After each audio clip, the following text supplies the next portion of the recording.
All right, well, welcome to the party. We are on our way to Jackson Hole, Wyoming, from Aspen, Colorado. Hoping that our flight here today, or at least our approach and landing today, is a little less dramatic than yesterday's approach and landing at Aspen, which was adventurous to say the least. Winds have really died down at this point, but we were dealing with a 52 knot headwind. 52 knot headwind. Showing about 15 minutes from the runway at this point, but ATC's being weird again. It cleared me down to 14,000 feet, correction, down to 11,000 feet, but interestingly, take a look. The approach, ILS approach into ILS runway 19 at Jackson Hole brings us over this waypoint right here, Quirt, Q-U-I-R-T, where according to the approach plate I should be no lower than 14,100 feet, and then at FAPMO 9,700 feet. I am going to descend to 11,000 feet as instructed, but I'm going to keep a sharp eye out because, as you've seen in some of my mountain approaches, ATC has a way of telling you to descend to a particular altitude and then changing its mind. For example, once you reach the altitude they told you to go to, telling you to climb to the altitude that the approach plates call for. So we'll see what happens.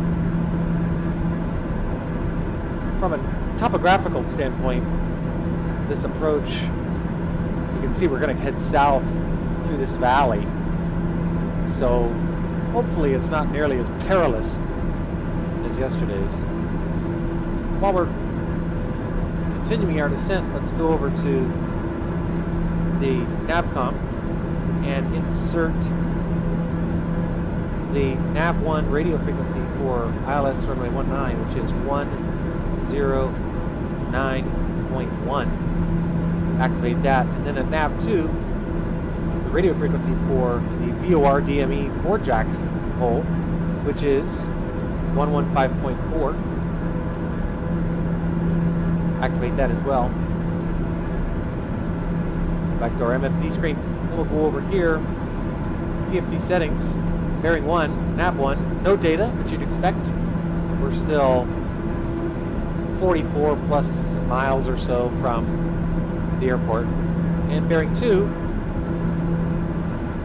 on NAV2, 37.7 miles from Jackson Hole. So we are receiving data, radio information from that Jackson Hole frequency. So that's good. 12,200 right now. Descending to 11,000. We'll see if I have to take any sort of evasive maneuvers, or if, in the alternative, ATC decides to tell me to climb up to 14,000. Our minimums for this airport are 7,500 once established on the approach.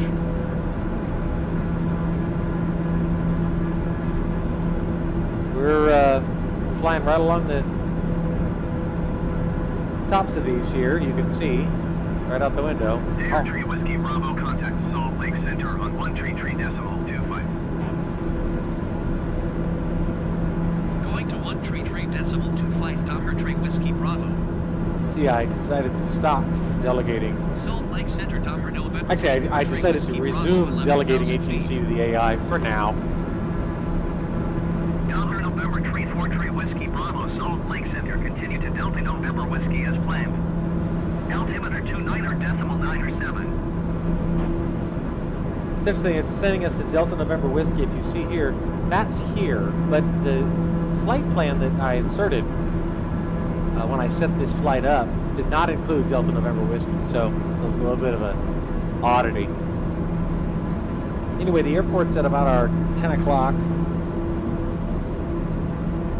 Presumably over these peaks, just on the other side of this peak here on a valley. In a valley, I should say. Wow. Well, 11,000 at this point seems to be a safe altitude. I mean, definitely close to the trees, but nothing unacceptable. In other words, I guess my test for that is if it were pitch black or if we were in the clouds, would they have just killed me? And the answer is no. Just mildly reassuring.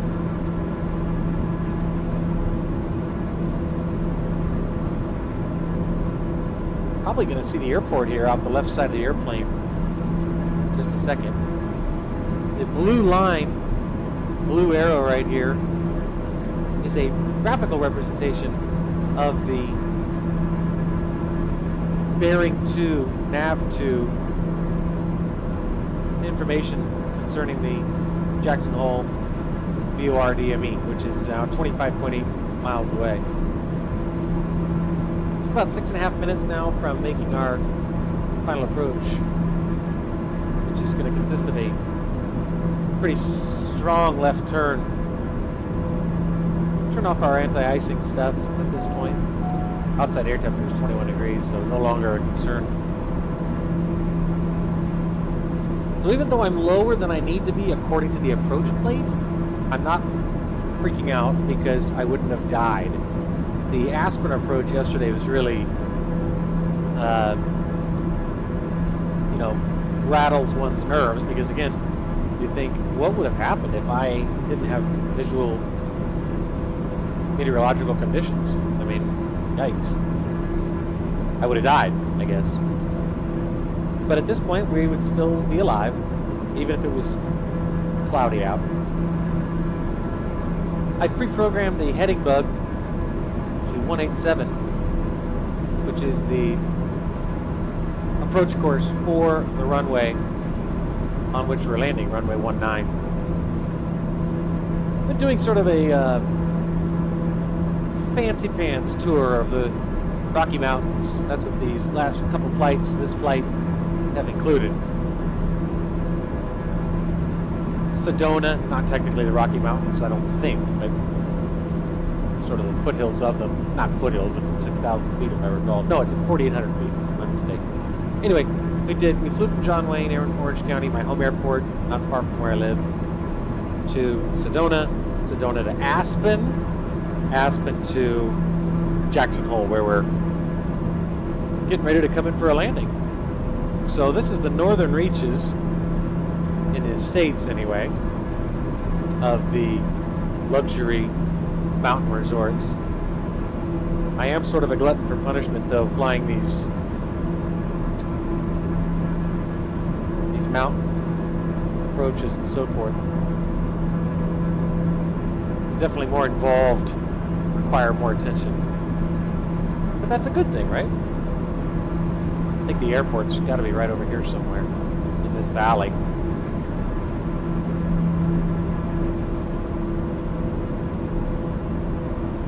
It's looking good right now.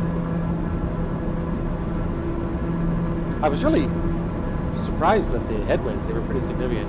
Okay, now if you take a look here, remember before this said no data? Now we do have ILS data showing us 17.4 miles from the runway. I'm looking for it. It's out here somewhere. We are going to fly over Jackson Lake. If you look over here on our MFD map, fly kind of over it. Anyway, it'll be off to the... Should be actually get a beautiful view of it. We're going to get a grand tour as we turn left. We'll have it in our sights. Should be nice. This is beautiful country up here. Never been.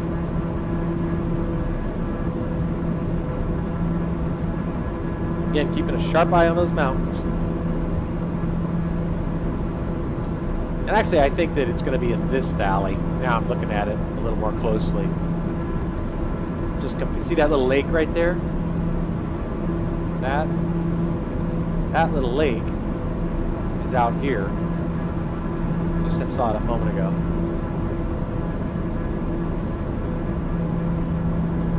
There. This is I was struck by just how featureless the flight was from Aspen to here. Wow, look at those peaks in the distance. I'm assuming those are what? Maybe the Grand Tetons? I think so. Yeah, it was so featureless, you know, that you're reminded when you play a game like this just how gigantic America is. Just in terms of just square mileage. It just goes on and on. And how largely uninhabited so many parts of the states are.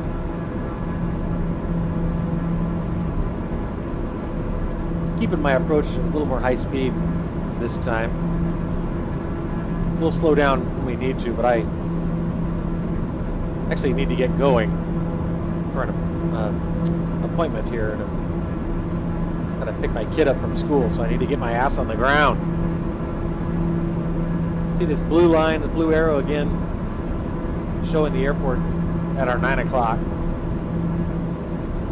I've begun to be more cautious with the mouse wheel. If you play this game, you know that the mouse wheel allows you to zoom in and zoom out, but God help you if you accidentally are hovering over some critical instrument when you use the mouse wheel, because instead of zooming in or zooming out, it will interpret that as an instruction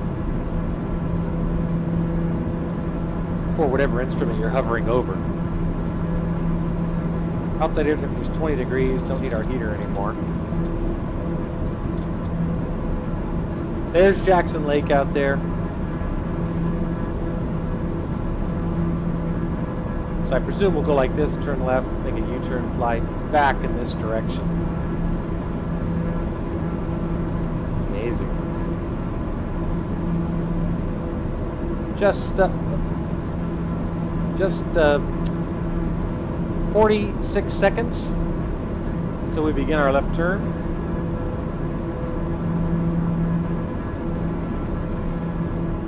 Start to slow our aircraft down a little bit.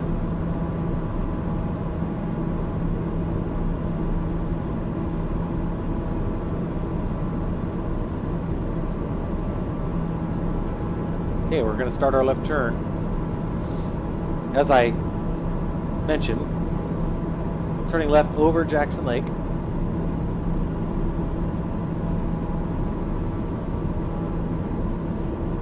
Confirm our altimeter here. 299.3.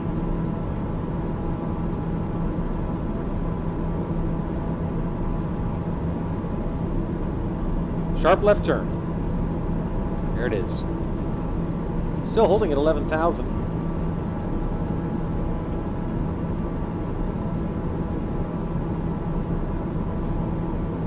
Just beautiful. Dollar Tree Whiskey Bravo, you are 18 miles northeast of Jackson. Contact Jackson Tower on 118.07 when inbound.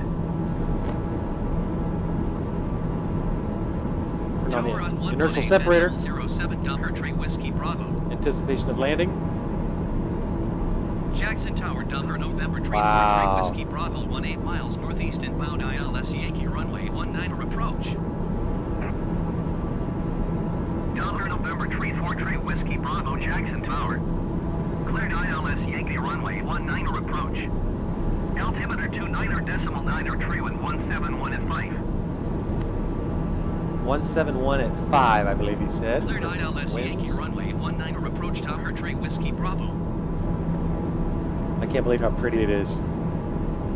So winds 171 degrees at 5. So out of the south, which is good because we're landing on runway 19. So that's perfect. Slight crosswind, very slight. 171 at 5. Approach course 187. So remember, we know at FAPMO we need to be at 9,000. So I'm going to, at this point, go off of the GPS since we're on final, switch it over to nav 1, and click approach. And we grab the glide slope immediately.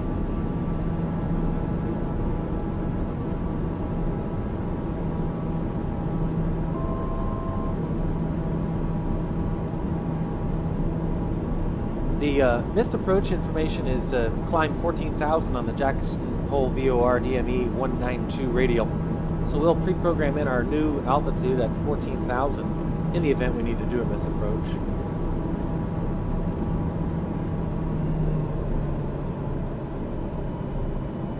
showing 13 miles from the runway.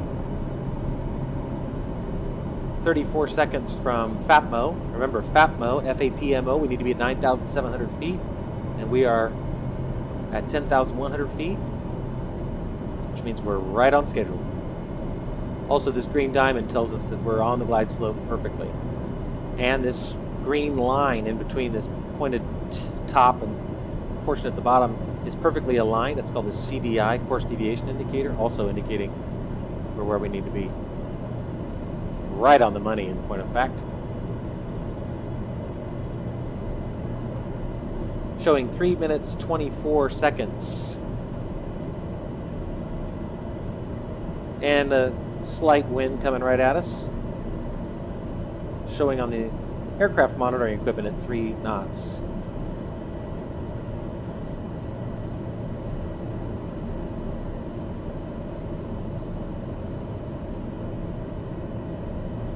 As our airspeed continues to drop, closes in on 120, we'll do our flap deployment.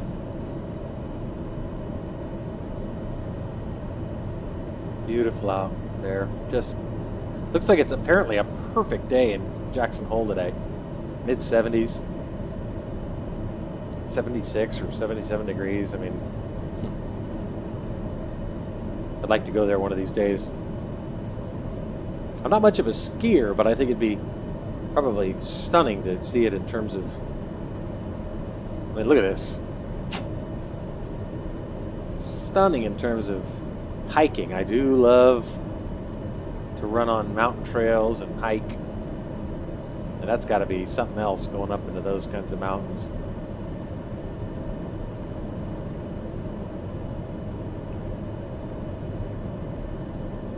Things all going along smoothly here. I noticed on the approach plate there was a waypoint called Sosu. I'll show you on this one here. Hold on. Sosu. There it is. It was not given as part of the... Delaware Tree Whiskey Bravo cleared to land runway 19er. Wind 175 at 5. 175 at 5, clear to land. Dear 3 Clear to Bravo. land runway 19er, Delaware Tree Whiskey Bravo. Okay, we'll do flap deployment now. We're in the safe zone for that. And there's the airport, dead ahead. Anyway, the altitude for that Sosu, according to the approach plate, is 7,500 feet. So that's where we need to be. One more notch of flaps. Watch that airspeed. Landing gear. Time for the gear to go down.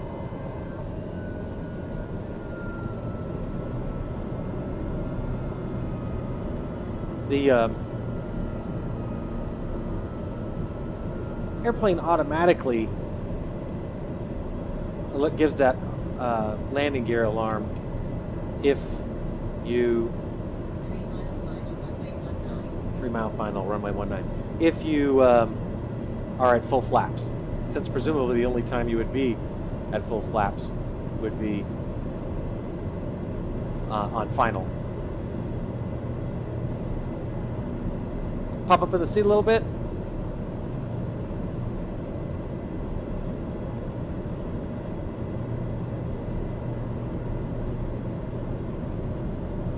All properly configured.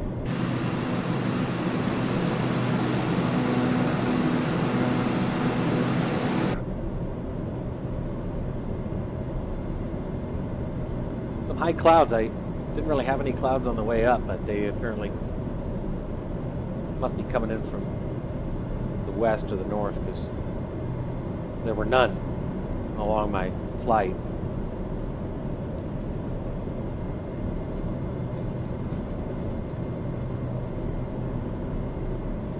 All right, showtime.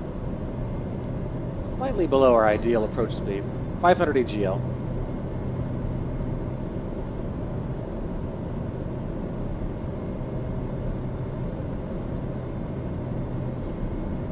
Deactivating autopilot.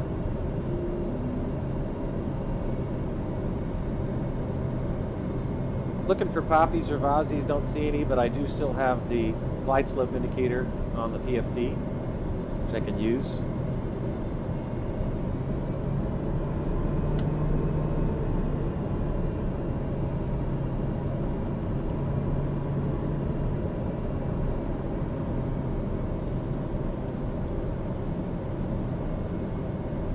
Airspeed looks good. Glide slope's fine.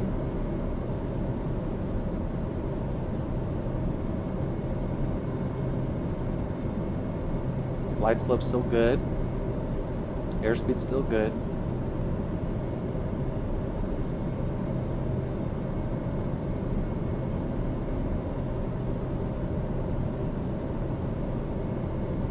Cut back on the throttle here momentarily. Airspeed's still fine. Idle.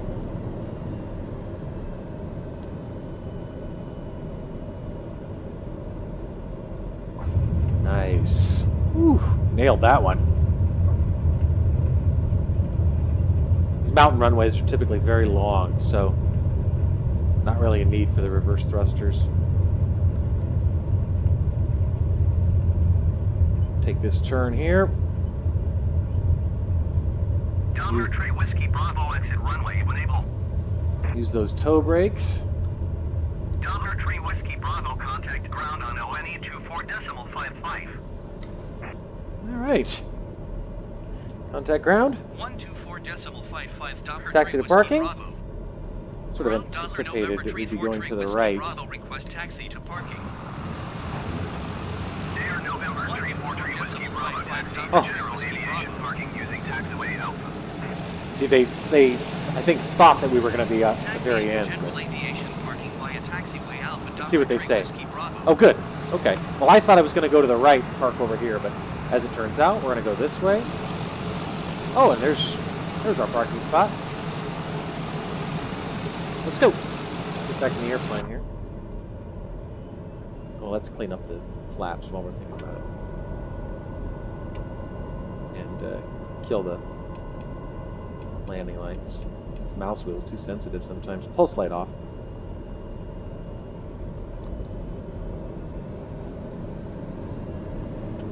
Still getting used to these rudder pedals. Steering with my feet.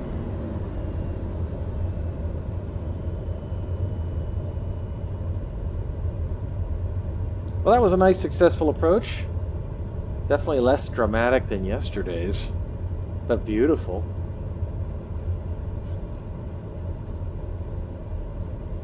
Braking just with the right pedal right now to help us with our turn.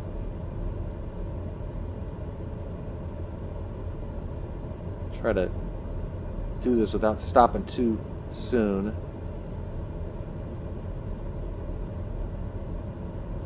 Okay. Okay, give me some guidance there, pal. Okay.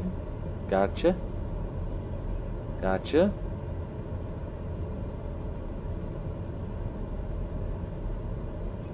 Perfect. All right. Parking brake.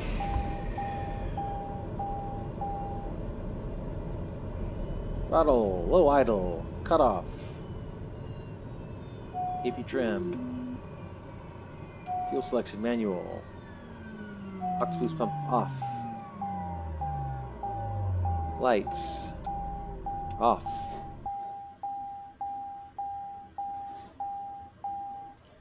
Fuel selector cut off.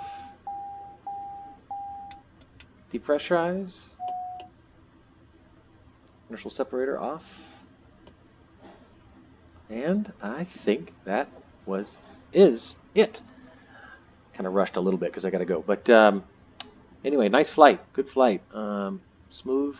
And ATC did not vector me into a mountain, nor come, frankly, close to vectoring me into a mountain. So that was good. Enjoyed it. And now, time to go look around Jackson Hole. Have a good one.